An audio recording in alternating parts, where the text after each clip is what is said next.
নমস্কার বন্ধুরা, আজ আমি থোড়ের একটা রেসিপি করে দেখাবো।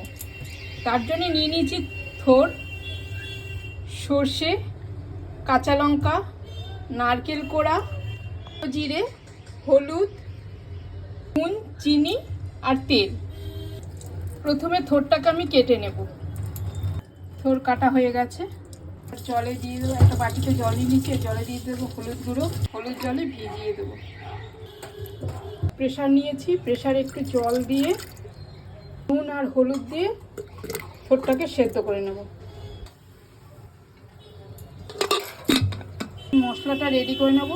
সর্ষে আর কাঁচা লঙ্কা দিয়ে দেবো, একটু নুন, এটাকে পেস্ট করে নেব। এটা আলা বাটা হয়ে গেছে, এবার দিয়ে দেবো নারকেল কোড়া।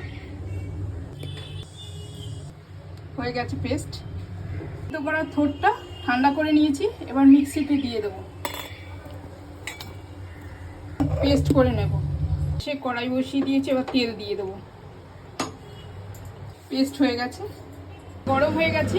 জিরে দেবো, পেস্ট করে রাখা থোড়টা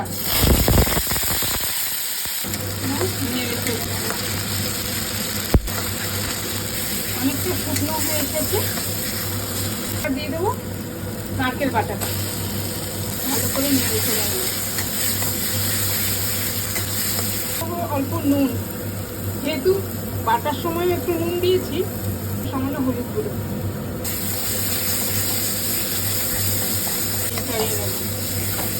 অল্প চিনি, ভালো করে নেড়ে চেড়ে নেব। থোড় বাটা আমার হয়ে গেছে, এবার নামিয়ে নেব। উপর থেকে একটু নারকেল কোড়া গার্নিশ করে দেবো, একটু তেল দিয়ে দেবো। থোড় বাটা আমার হয়ে গেছে, এবার গরম গরম ভাতের সাথে পরিবেশন করব। নমস্কার।